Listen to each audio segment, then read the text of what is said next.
আসসালামু আলাইকুম দর্শক, নগদ জনপদের খবরে আপনাদের সকলকে আমন্ত্রণ জানাচ্ছি। আমি ফাহমিদা দোলা।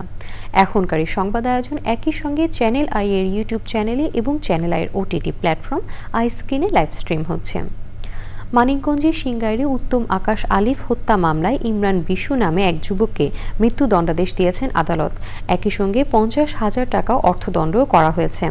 মানিকগঞ্জ জেলা ও দায়রা জজ আদালতের বিচারক জয়শ্রী সমাদ্দার আসামির উপস্থিতিতে এই রায় দেন। দণ্ডিত ইমরান হোসেন ও উত্তম আকাশ আলিফ বন্ধু ছিলেন।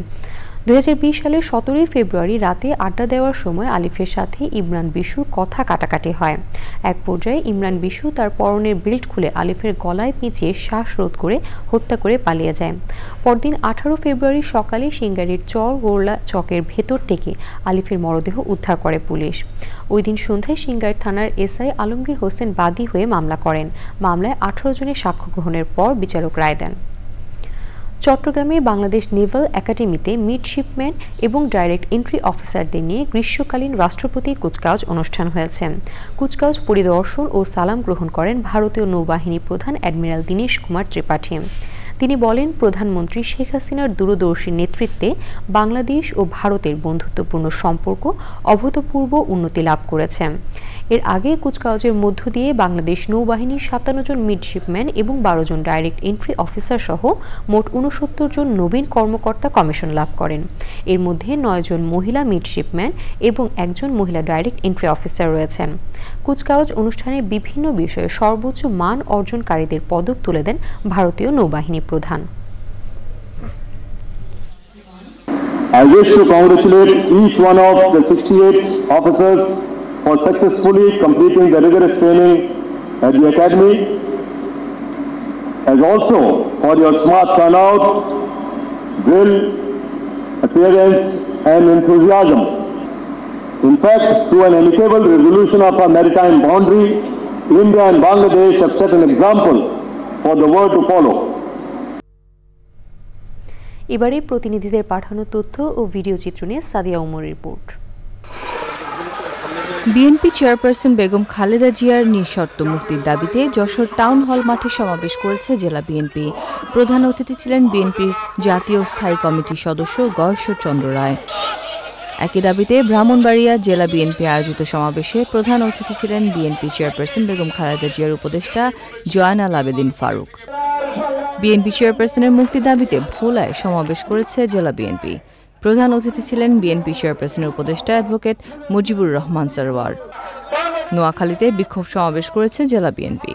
উপস্থিত ছিলেন বিএনপির ভাইস চেয়ারম্যান মোহাম্মদ শাহজাহান। শেরপুরেও সমাবেশ করেছে জেলা বিএনপি। উপস্থিত ছিলেন বেগম খালেদা জিয়ার উপদেষ্টা কাউন্সিলের সদস্য অধ্যাপক ডক্টর মামুন আহমেদ। সমাবেশে জেলা বিএনপি ও অঙ্গ সংগঠনের নেতাকর্মীরা উপস্থিত ছিলেন। সাতক্ষীরা সড়কের পাশ থেকে উচ্ছেদ করা ভূমিহীন পরিবারগুলোকে পুনর্বাসনের দাবিতে মানববন্ধন করেছে জেলা নাগরিক কমিটি এবং শিক্ষা, সংস্কৃতি ও বৈচিত্র্য রক্ষা টিম সহ বিভিন্ন সংগঠন। জামালপুরের মাদারগঞ্জ উপজেলা পরিষদের চেয়ারম্যান রায়হান রহমতুল্লাহ রিমুর নিঃশর্ত মুক্তির দাবিতে মানববন্ধন ও বিক্ষোভ মিছিল করেছে তার সমর্থকরা। বাগেরহাটের মোরেলগঞ্জ উপজেলাকে দুর্নীতি ও মাদক মুক্ত উপজেলা হিসেবে গড়ে তোলার ঘোষণা দিয়েছেন নবনির্বাচিত চেয়ারম্যান ও ভাইস চেয়ারম্যানরা।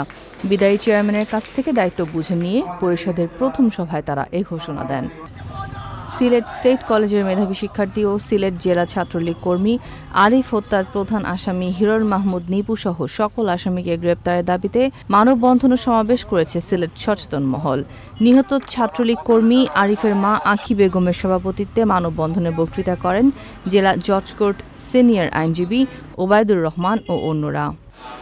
কলেজ পর্যায়ে শিক্ষার্থীদের অংশগ্রহণে অ্যাস্ট্রো অলিম্পিয়াডে ময়মনসিংহ বিভাগীয় বাছাই পর্ব উপলক্ষে সংবাদ সম্মেলন করেছে বাংলাদেশ অ্যাস্ট্রোনমিক্যাল অ্যাসোসিয়েশন। বাংলাদেশ কৃষি বিশ্ববিদ্যালয়ের বিজ্ঞান চর্চা কেন্দ্রের সহযোগিতায় ময়মনসিংহ বিভাগের 200 শিক্ষার্থী এতে অংশ নেবে।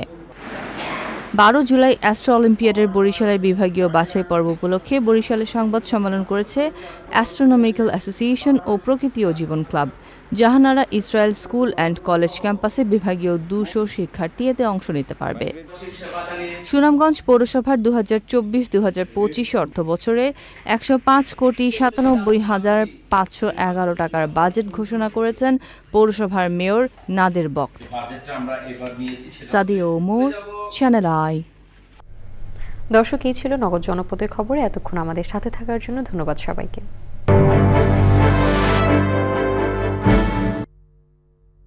সামনের স্টপে